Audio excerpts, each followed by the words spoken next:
Iran भी attack mode में आ गया है। करारा और मुंह तोड़ हमले का प्लान रेडी है। ट्रंप ने कहा ईरान पर बमबारी होगी। सुपर पावर के जंगी जेटों ने बमबारी का ट्रेलर दिखा दिया। ट्रंप ने जैसे ही कहा ईरान तबाह होगा, ईरान समर्थक यमन जलने लगा। ट्रंप ने जैसे ही कहा खामेनेई का गुरूर तोड़ूंगा, इजराइल ने लड़ाकाओं को कुचल डाला। सुपर पावर अमेरिका जो कहता है करने में देर नहीं लगाता। अमेरिका की मिसाइलों ने भारी तबाही मचाई है। सुपर पावर के जंगी जेटों ने यमन को बारूद से पाट दिया है। US navy strike group Houthi लड़ाकों को चुन चुन कर मार रहा है। लाल टोपी वाले फाइटर ग्रुप बिलों में दुबके हैं। हूथी के गुप्त ठिकानों पर अमेरिकी जंगी जेट मंडरा रहे हैं। जैसे ही कोई हरकत होती है, बम गिरता है, धमाका होता है। धमाके के बाद तेहरान तक तहलका मच जाता है। प्रेसिडेंट ट्रंप ने ऐलान किया है कि हूथी लड़ाकों को तब तक बमबारी सहनी पड़ेगी जब तक उन्हें असल दर्द का एहसास नहीं हो जाता। ट्रंप ने साफ साफ कहा है कि खामेनेई के लड़ाकों को नर्क लोक पहुंचाकर ही अमेरिका अब रुकने वाला है।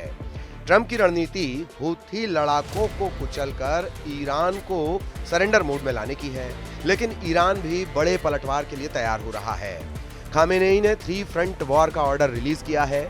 ईरान ने अमेरिका से पहले इजराइल को बड़े झटके देने का मिशन शुरू किया है, जिसके बाद से तेल अवीव में वॉर सायरन बजने लगा है। वहीं इजराइल के विदेश मंत्री गिदोन सार ने कहा कि लेबनान को अपनी जमीन से इजराइल में आतंक फैलाने वाले संगठनों को उखाड़ फेंकना होगा। ईरान, हमास और हिजबुल्लाह लेबनान की धरती से इजराइल के खिलाफ आतंकी हमला करते हैं।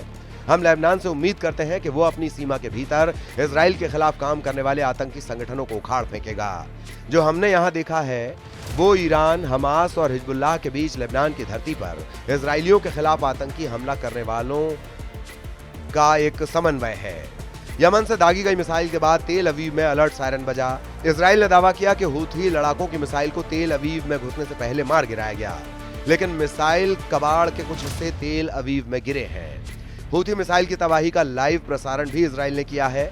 उधर हूथी लड़ाकों ने दावा किया कि अमेरिका के खिलाफ उन्हें बड़ी कामयाबी हासिल हुई है। हूथी प्रवक्ता याहिया सिरी ने ऐलान किया कि लड़ाका ग्रुप ने अमेरिकी ड्रोन का शिकार किया है। हूथी के प्रवक्ता याहिया सिर्री ने कहा है कि हूथी एयर डिफेंस ने अमेरिका के MQ-9 ड्रोन को मार गिराया। ये ड्रोन मारिब के हवाई इलाके में उड़ रहा था। लड़ाकों ने मिसाइल दागकर ड्रोन को उड़ा दिया। अल्लाह की मदद से हमने एयर डिफेंस सिस्टम ने अमेरिका के एक MQ-9 दुश्मन ड्रोन को ढेर कर दिया। ये ड्रोन मारिब प्रांत के हवाई इलाके में शत्रुतापूर्ण मिशन को अंजाम दे रहा था। यह हमला स्थानीय स्तर पर बनाई गई एक उपयुक्त मिसाइल से किया गया। हूथी लड़ाके अमेरिका और इजराइल को उलझाने के प्लान पर चल रहे हैं, जिससे हमास और हिजबुल्लाह को इजराइल पर हमले का मौका मिले, जबकि इजराइल तीनों फ्रंट पर धुआंधार हमला करके जल्द से जल्द युद्ध जीतने में जुट गया है। इजराइल ने एक बार फिर से लेबनान की राजधानी बेरूत में भीषण हवाई हमला किया। बेरूत में सोमवार रात से शुरू हुए मिसाइल के धमाके मंगलवार में भी जारी रहे। दक्षिणी बेरूत में बमबारी कर इजराइल ने बहुमंजिला इमारत को खंडहर बना दिया। इजराइल ने दावा किया कि हमले में हिजबुल्लाह का बड़ा कमांडर मारा गया। एयर स्ट्राइक में इजराइल ने जिस कमांडर को ढेर किया उसका नाम हसन बदायर बताया गया है। हसन बदायर हिजबुल्लाह और ईरान की कुद्स फोर्स के बीच की अहम कड़ी माना जाता था। हसन बदायर पर इजराइल में कई आतंकी हमले करवाने के आरोप थे। हिजबुल्लाह के यूनिट 3900 के कमांडर बदायर के कनेक्शन हमास से भी थे। हसन का सफाया कर नेतन्याहू ने एक झटके में ईरान और उसके समर्थक लड़ाकों को दहला दिया है। इजराइल के विदेश मंत्री ने लेबनान स्ट्राइक की जानकारी दी है कि हिजबुल्लाह लड़ाके हमास के साथ मिलकर बड़े हमले का प्लान बना रहे थे, जिन्हें वक्त रहते मार गिराया गया। IDF के जंगी जेट ने बेरूत में हिजबुल्लाह के आतंकियों पर हमला किया। ये आतंकी हमास के साथ मिलकर इजराइल के नागरिकों पर बड़े हमले की साजिश रच रहे थे। टिक टिक कर रहे बम की तरह खतरे का सफाया कर दिया गया। IDF के लड़ाकों फाइटर जेट्स ने बेरूत में हिजबुल्लाह के आतंकियों पर हमला किया। वो आतंकी हाल ही में हमास के आतंकियों को निर्देश और उनके इजरायली नागरिकों के खिलाफ एक बड़ा हमला करने में मदद कर रहा था। इस आतंकी से एक असल और तत्काल खतरा था, जिससे हम ये आतंकी एक असल और तत्काल खतरा बन गया था, जिसे हम टिक टिक करता बम कहते हैं। इसीलिए हमने उसका सफाया कर दिया। हम अपने नागरिकों के खिलाफ किसी भी खतरे का खात्मा करते रहेंगे। इजराइल ने नईम कासिम को धमकाते हुए कहा कि हिजबुल्लाह लड़ाकों पर हमले जारी रहेंगे। नेतन्याहू आर्मी ने आरोप लगाया कि हिजबुल्लाह ने युद्ध समझौता तोड़कर हमास के साथ हमले का प्लान बनाया है। उधर बेरूत के स्थानीय लोगों ने दावा किया कि इजराइल ने आधी रात सोते हुए लोगों पर बम बरसाए हैं। बेरूत में इजराइल की सेना शिन बेट और मोसाद जॉइंट ऑपरेशन शुरू कर चुके हैं, जिनके टारगेट पर हिजबुल्लाह की यूनिट 3,900 के टॉप कमांडर हैं। अमेरिका ने इजराइल के ऑपरेशन का समर्थन कर रखा है, जिसके चलते इजराइल भीषण हमले कर रहा है। इजराइल के तूफानी हमलों से लड़ाका ग्रुप बैकफुट पर है। हमास ने तो इजराइल के खिलाफ दुनिया भर के मुसलमानों को जिहाद की अपील भी कर दी है। हमास के सीनियर कमांडर सामी अबू जुहरी ने बयान जारी किया है। जुहरी ने कहा कि अमेरिकी राष्ट्रपति डोनाल्ड ट्रंप फलस्तीन में भुखमरी और नरसंहार चाहते हैं। इसके खिलाफ दुनिया के सभी हिस्से से हथियार उठाने की जरूरत है। हमें अब किसी भी विस्फोट से, बंदूक से, चाकू या फिर पत्थर से दुश्मनों को रोकना होगा। हर किसी को अब चुप्पी तोड़नी होगी। नेतन्याहू ने गाजा पट्टी में ऑपरेशन स्ट्रेंथ एंड स्वार्ड चला रखा है। नेतन्याहू ने हमास लीडरशिप को क्लियर मैसेज दे रखा है कि अब गाजा पट्टी में हमास का वही मेंबर जिंदा बचेगा जो सरेंडर करेगा। जिसने भी इजराइल पर हमले की जरूरत दिखाई, उसे कब्र में पहुंचाने में देर नहीं लगाई जाएगी। इजराइल और अमेरिका के आक्रामक रुख से यह साफ है कि दोनों देश युद्ध का नतीजा जल्द चाहते हैं, मगर ईरान ऐसा होने देगा लगता नहीं। द यरूशलम की रिपोर्ट में दावा किया गया कि ईरान की मदद से जल्द हमास 7 अक्टूबर जैसा नरसंहार मचा सकता है। इजराइल की राष्ट्रीय सुरक्षा परिषद ने चेतावनी दी है कि विदेश में इजराइल के नागरिकों पर आतंकी हमले हो सकते हैं। इसके लिए ईरान समर्थक फाइटर ग्रुप नए खूंखार शार्प शूटर्स और आत्मघाती हमलावरों की भर्ती कर रहे हैं। एनएससी की रिपोर्ट में कहा गया है कि दुनिया के किसी भी देश में रह रहे इजरायली लोगों को अगवा कर टेरर ग्रुप सौदेबाजी करने का प्लान बना चुके हैं। स्वीडन और बेल्जियम में इजराइल के दूतावासों पर हुए हमले इसी साजिश का हिस्सा थे। इजराइल ने आशंका जताई है कि ईरान बड़े साइबर अटैक के लिए रेडी है। उधर सीरिया फ्रंट से इजराइल को सबसे ज्यादा थ्रेट मिलने लगा है, जहां तुर्की एयरबेस बनाने की जुगत में है। इजराइल ने धमकी दी है कि तुर्की ने अगर सीरिया में एयरबेस बनाया तो इसे बर्दाश्त नहीं किया जाएगा।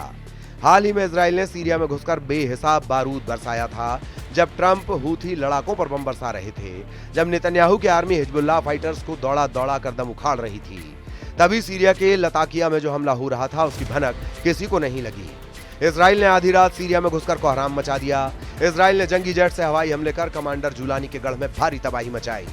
इजराइल की एयर स्ट्राइक इतनी जोरदार थी कि बम धमाकों के बाद लगी आग कई किलोमीटर दूर तक दिखाई दी। बम विस्फोट का शोर लताकिया में पूरी रात सुनाई देता रहा। हवाई हमले के बाद सीरिया में इजराइल आर्मी ने ग्राउंड ऑपरेशन कर हथियारों का बड़ा गोदाम तलाश निकाला। इजराइल के हवाई हमले के बाद सीरिया फ्रंट पर महायुद्ध छिड़ने का सायरन बजने लगा है। यमन के हूथी सशस्त्र बलों ने पुष्टि की है कि अमेरिकी आक्रमण से यमनी लोगों का संकल्प और इरादा और मजबूत होगा। पिछले दिनों के टकराव आने वाले दिनों में हमले को और ज्यादा तेज करने की कड़ी में सिर्फ शुरुआत है। हमारा दुश्मन यमन के दृढ़ और अडिग लोगों की ताकत और दृढ़ संकल्प को और अधिक देखेगा।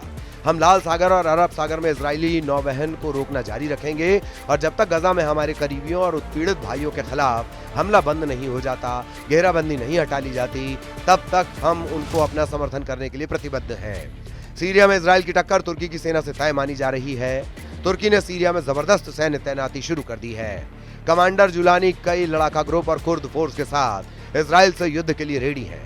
नेतन्याहू सीरिया फ्रंट से कब्जा छोड़ने के लिए तैयार नहीं है। इजराइल का दुश्मनों से निपटने का अनोखा और बेखौफ स्टाइल है। इजराइल दुश्मन को बर्बाद करने तक नहीं रुकता है, लेकिन सीरिया में इजराइल को लड़ाका ग्रुप के साथ महाशक्तिशाली देश से भी टक्कर लेनी पड़ सकती है। सीरिया मीडिया में इजराइल की लताकिया स्ट्राइक गोलान हाइट्स पर हुए बम विस्फोट के बाद अंजाम दी गई बताई जा रही है, जहां इजराइल सेना को निशाना बनाकर रॉकेट धमाके किए गए। इसके जवाब में इजराइल ने दुश्मनों के अड्डे पर जंगी जेट से धावा बोला। सीरिया की न्यूज एजेंसी सना के मुताबिक इजराइल के निशाने पर हिजबुल्लाह लड़ाकों के गुप्त अड्डे हैं। लताकिया बंदरगाह के करीब कई शहरों में अब भी हिजबुल्लाह फाइटर ने अड्डे बना रखे हैं। हालांकि हिजबुल्लाह सिर्फ बहाना भर बताया जा रहा है। इजराइल का मकसद सीरिया में जमे रहने का है। नेतन्याहू नहीं चाहते कि बफर जोन से इजराइल सेना वापस लौटे, लेकिन मुश्किल यह है कि तुर्की की सेना सीरिया में तेजी से फैलती जा रही है, जिससे तुर्की इजराइल की टक्कर के आसार बढ़ गए हैं। सीरिया और तुर्की ने सैन्य समझौता किया, जिसमें तुर्की ने सीरियाई सेना की मजबूती के लिए ट्रेनिंग और हथियारों की मदद पहुंचाना शुरू कर दिया है। सीरिया आने वाले दिनों में तुर्की से बड़े पैमाने पर हथियारों की खरीद करने जा रहा है। एर्दोआन सीरियाई विद्रोहियों को हथियार देने और सैन्य समझौते की कोशिश में जुटे हैं, जबकि कमांडर जुलानी सरकार को अब तक किसी भी देश ने मान्यता नहीं दी है। ऐसे में तुर्की के लिए सीरियाई विद्रोहियों को हथियार बेचना मुश्किल हो सकता है। तुर्की जुलानी को हथियार बेचने के रास्ते तलाश रहा है, साथ ही सीरिया में सैन्य तैनाती बढ़ाने में जुटा है।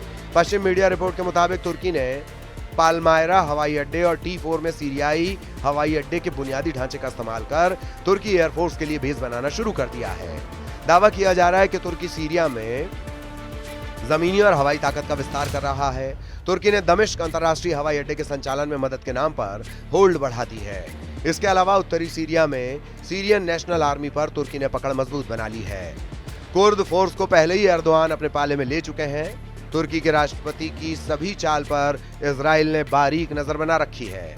इसीलिए वक्त बेवक्त सीरिया में इजराइल बारूदी धमाके कर अपनी मौजूदगी का एहसास करा रहा है। प्रेसिडेंट ट्रंप भी सीरिया में तुर्की की दखल अंदाजी से खफा हैं। अमेरिका ने सीरिया में साइलेंट ऑपरेशन ऑन कर रखा है। अगर नौबत इजराइल तुर्की युद्ध की आई तो अमेरिका क्या करेगा दुनिया जानती है। सुपर पावर से मिले बैकअप से ही इजराइल 7